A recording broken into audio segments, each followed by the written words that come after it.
তিন নম্বরে তোমরা দেখতে পাচ্ছ হু। হু বলতে কে, কে বলতে ব্যক্তিবাচক যদি সাবজেক্ট থাকে সেন্টেন্সের মধ্যে। ব্যক্তিবাচক সাবজেক্ট কোনগুলো? যেগুলো মানুষের মধ্যে পড়ে এগুলোকে বলা হয় ব্যক্তিবাচক সাবজেক্ট। আর সেন্টেন্সের মধ্যে যদি ব্যক্তিবাচক সাবজেক্ট থাকে এর পরিবর্তে হু ব্যবহার করবা, আর সেন্টেন্সের শেষে গিয়ে কোয়েশ্চেন মার্ক দিয়ে দিবা, 1 মার্ক হয়ে যাবে ইনশাল্লাহ। 1 নম্বরে দেখতে পাচ্ছ the man has done the work. এবার দ্য ম্যান ব্যক্তিবাচক না বস্তুবাচক একটু বলো তো দেখি।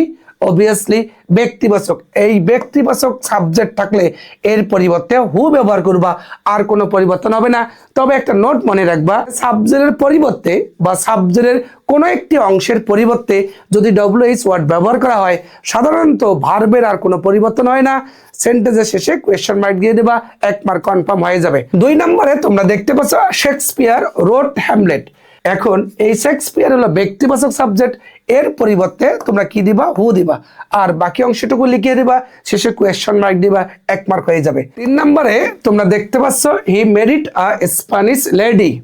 এই হি বলতে ব্যক্তিবাচক সাবজেক্ট বুঝাচ্ছে, এর পরিবর্তে তোমরা কি দিবা? হু দিবা, আর মূল ভার্বের বা ভার্বের কোনো পরিবর্তন হয় না। বাকি অংশটুকু ঠিকঠাক মতো লিখে শেষে কোয়েশ্চন মার্ক দিবা, 1 মার্ক কনফার্ম হয়ে যাবে ইনশাআল্লাহ। এখানে নোট দেওয়া আছে তোমার যাতে সহজেই পড়ে নিতে পারো যে সাবজেক্টের পরিবর্তে কোনো ডব্লিউএইচ ওয়ার্ড বসলে সাধারণত ভার্বের কোনো পরিবর্তন হয় না, এটা মনে রাখবা।